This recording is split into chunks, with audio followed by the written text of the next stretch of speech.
Today is June 22nd, 2026.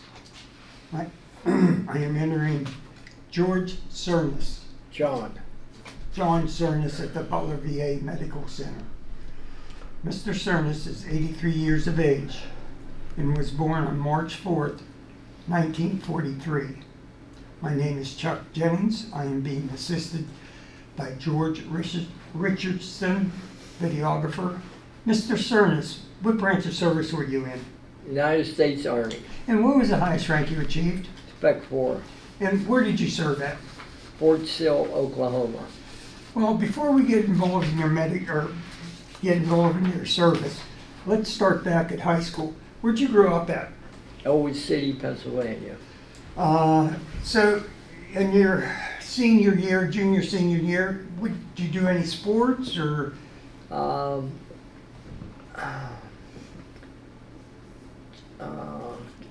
crap!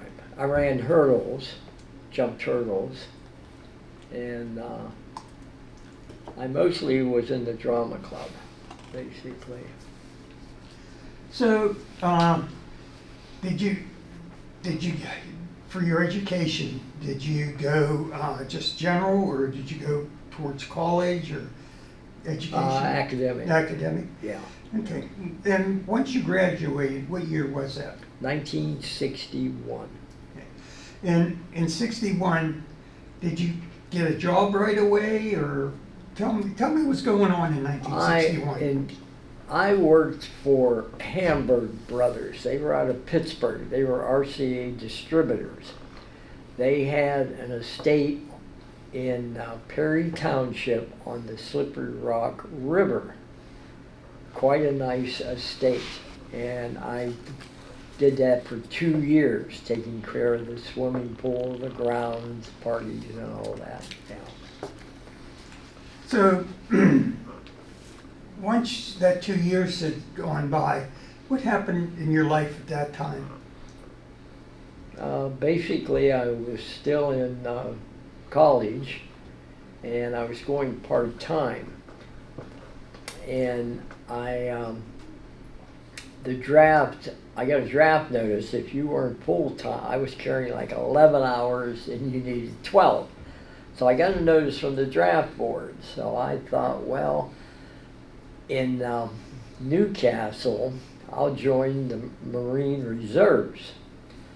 So I went there, and they said, well, after basic and that, we want to go Officers Candidate School. And I thought, well, that's pretty good. I'll be in the reserves and finish college. Well, I go in to sign the papers, and it was like you have omens in life. Just ready to sign the papers, the corporal comes into the office. He tells the sergeant, the Marine that was killed in Vietnam, his father's here.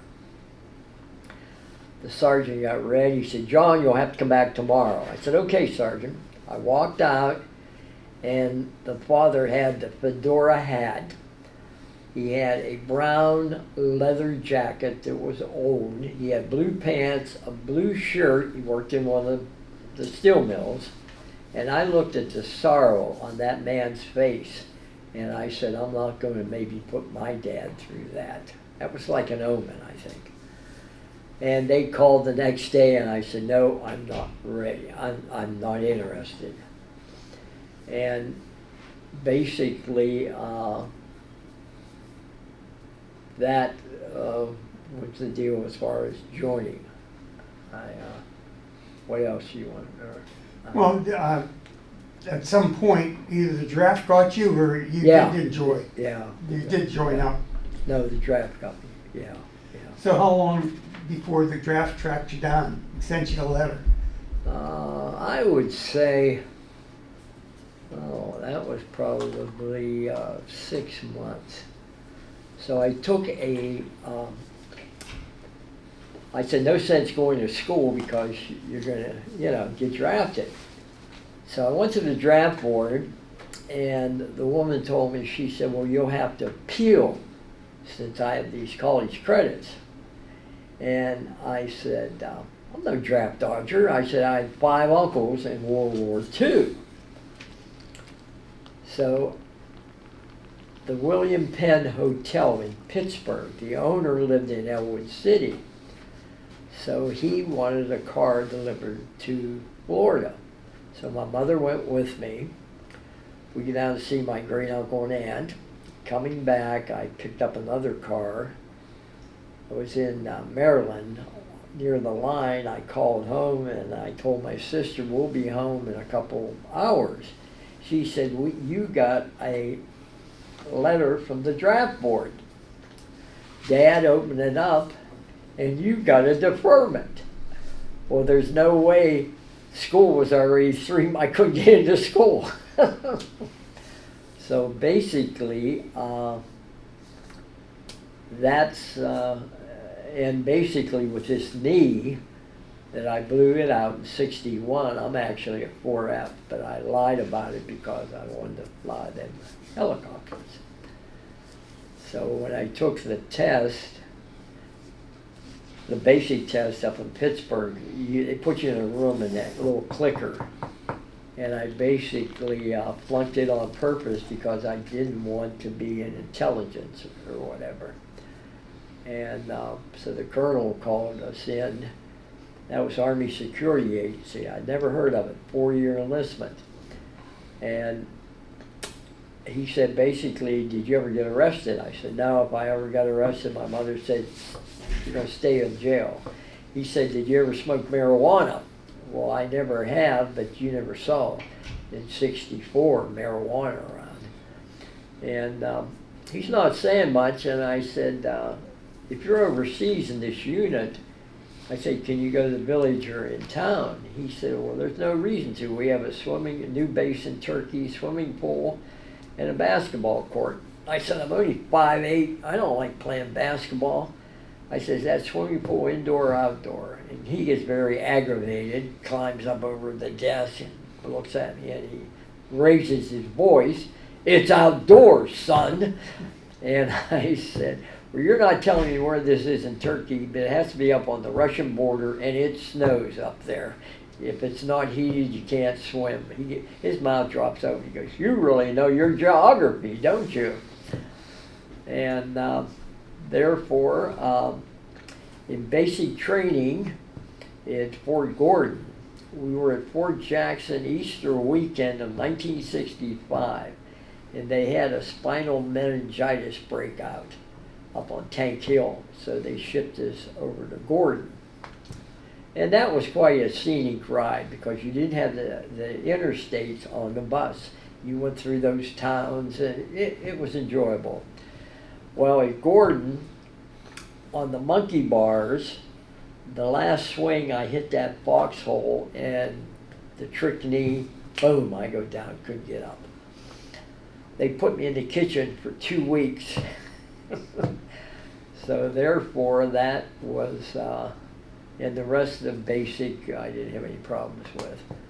So then basically the one lieutenant, I can't remember his name, he was from around Pittsburgh. He would talk to me like when nobody was around. And he said, you're going overseas. Oh no, you're going to Fort Sill. He said, it's a mobile rocket unit. He didn't know what it was.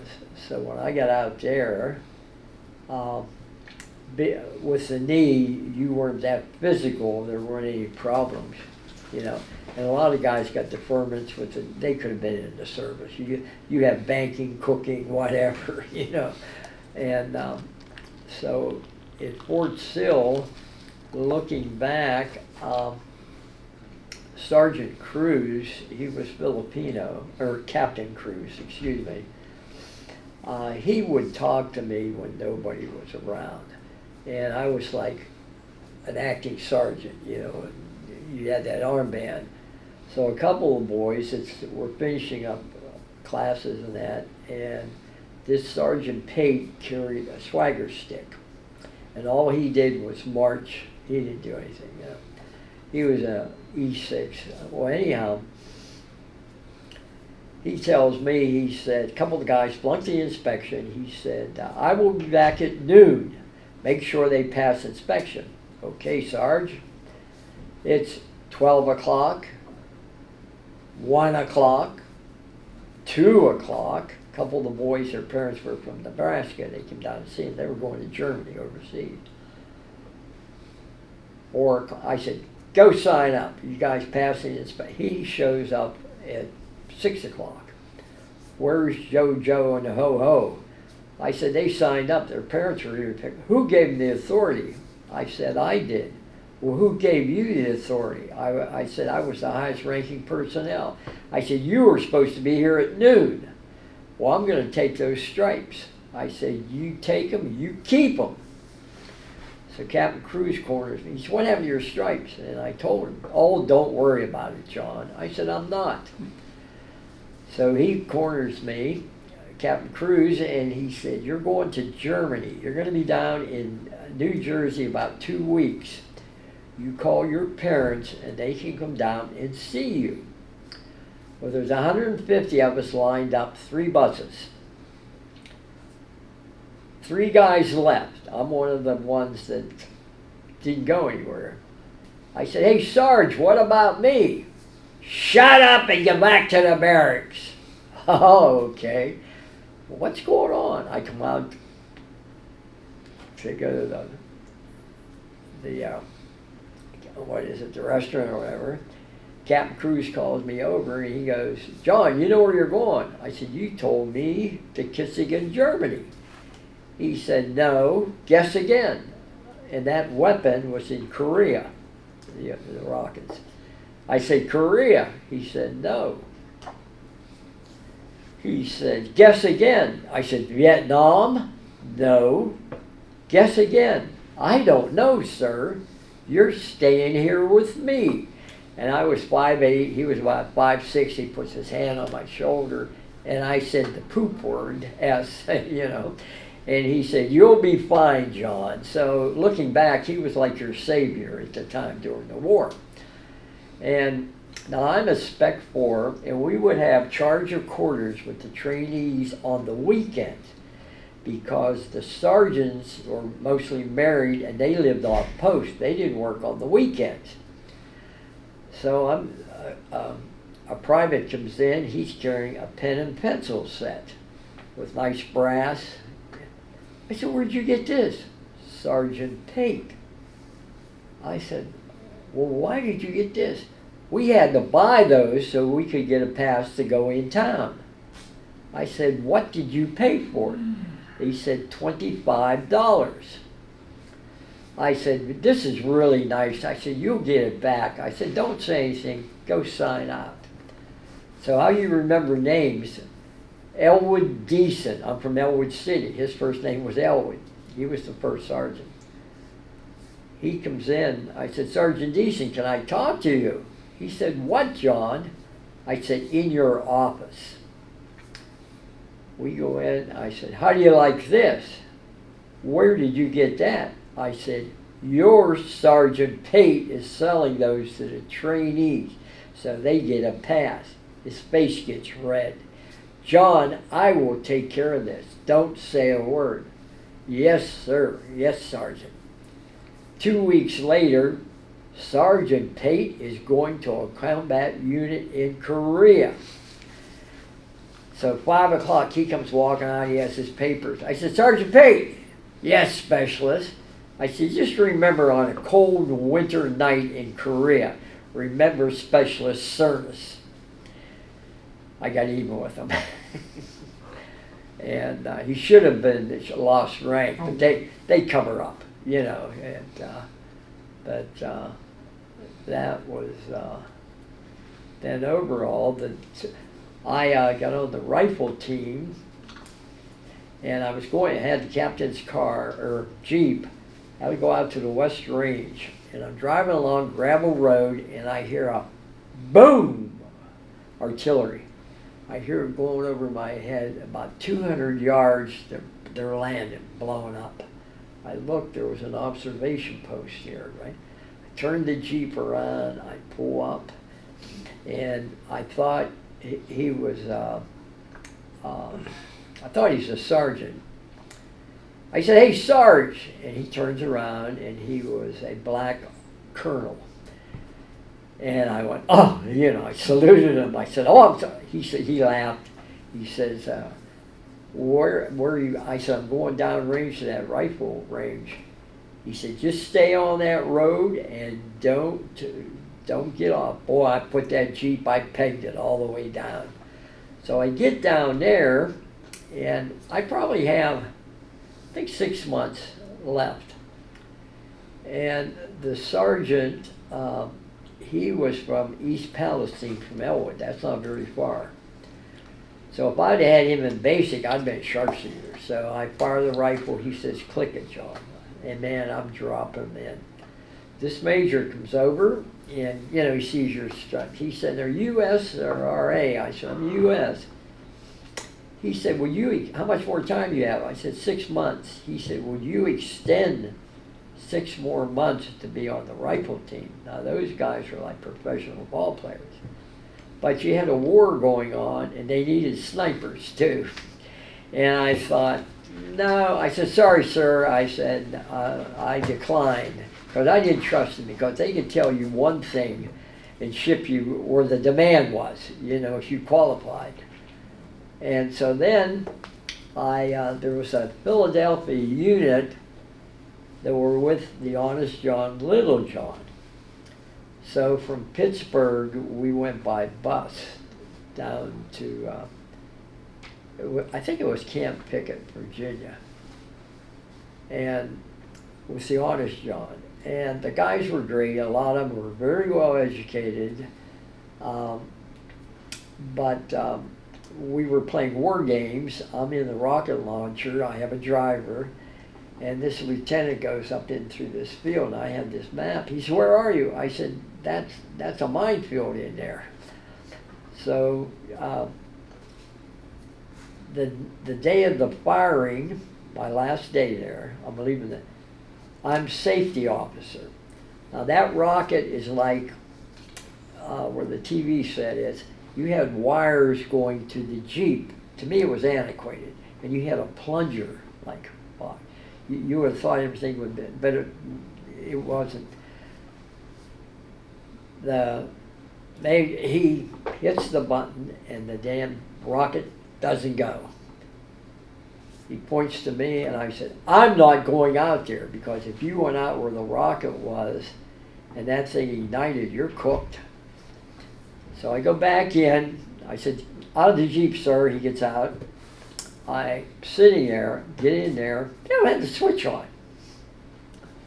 So I do the switch. I call down range, everything's clear. I'm not qualified to do this. Boom, I got to fire the rocket. And I jumped out of the rocket and I said, there goes your damn rocket, sir. And I saluted him, right? Well, all those guys thought I was Joe Cool, right? But I'm leaving the next day. I'd have never said that if I was. So when I came home, now before I went with this unit, I told my father, I said, I don't remember any of that. He said, Johnny, when you're back in, you'll remember everything, because I taught him. Well, when I came home, now I had another year to go, possibly with that unit if they got called up. And I told my dad, I said, if that unit gets called up, I'm going down and re-enlisting. I just didn't approve by some of the leadership at the time, So. Well, let's go back to some of your early days in boot camp. Did you find any of the courses difficult to? No. It was. In fact, when you're laying on your back at night, you hold the rifle up and those tracers are going. I just looked at, it didn't bother me. The only time I was basically had some fear in me in the Army. Now, let's go back to Fort Sill. I'm out on the West Range. I'm carrying this big radio. Should have had a weapon. Now I'm blocking this road because you have the wildlife refuge there near the port. It's adjacent. And then you have a lake there. Well, you didn't want anybody coming off that road into the firing area. So there's this couple comes in. I said, you'll have to turn around, whatever. And I'm standing here by myself, and I hear a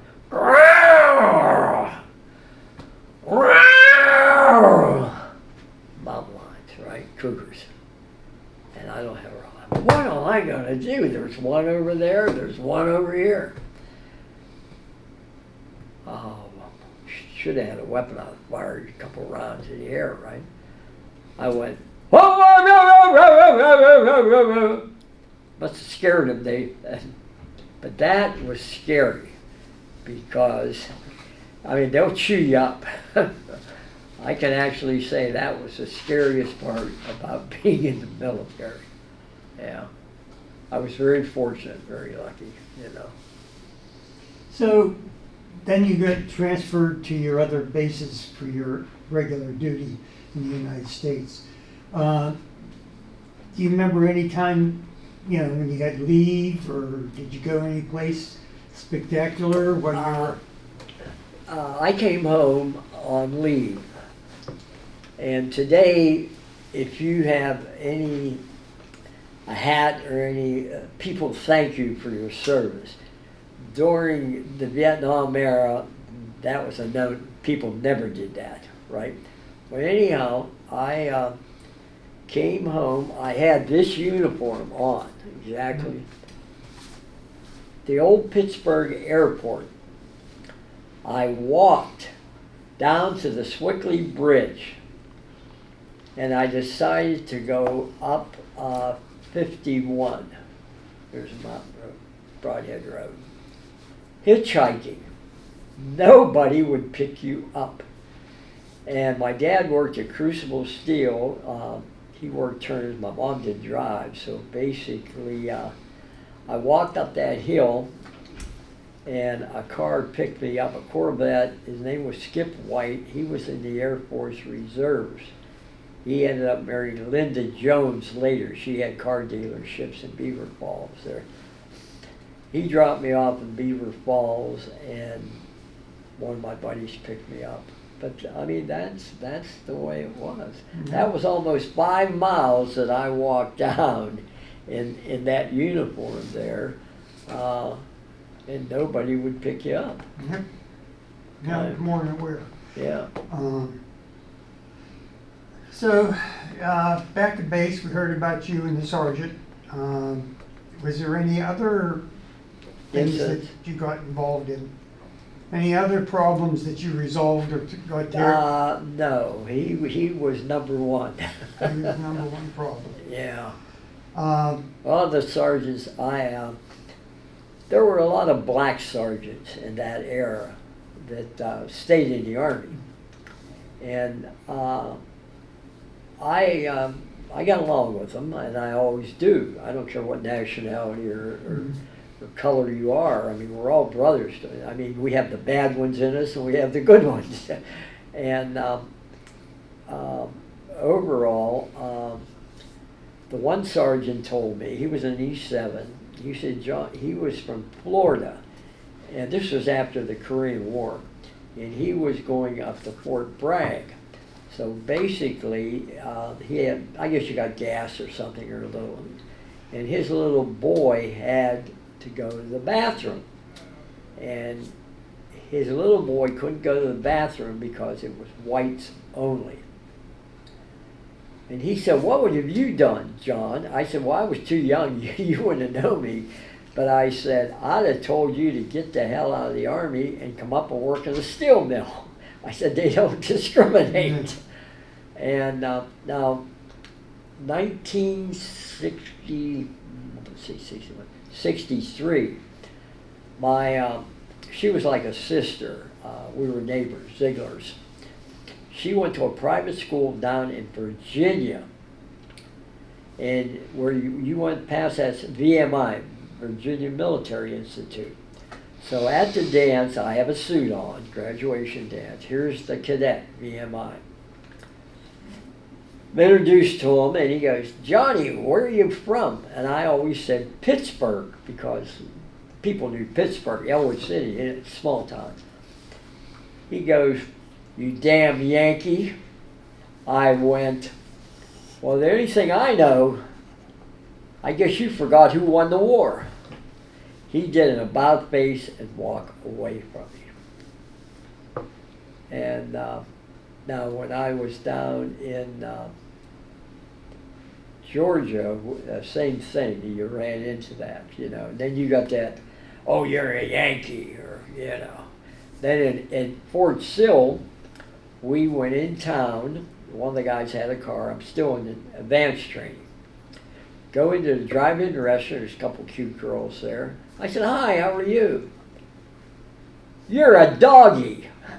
I went, a doggy? You're in the Army. Well, I could have picked a better place to be in the Army in Oklahoma, young lady. Well, about, I would say 6 months later, I took her out a few times. But the local boys didn't like us. And yeah, that was, you know, it was an experience. Yeah, there's a lot of sub discrimination at a lot of levels besides black and white. That's going on. Yeah. Now there was one restaurant in town. Lawton would be about the size of downtown Newcastle. That was the third largest city in Oklahoma. So we're in it now. I'm already permanent party. So we go in, a couple of us, and the dish was quite large. And I said, well, I can't eat all this. And the one buddy says, well, so I asked the proprietor there, I said, can we have another dish? Oh, no. Well, guess what? He was on the blacklist. I told the trainees, you do not go into that restaurant when you're in town. And that, I mean, that was, there was a lot of, you know, discrimination. Oh, absolutely. Yeah, it was an event.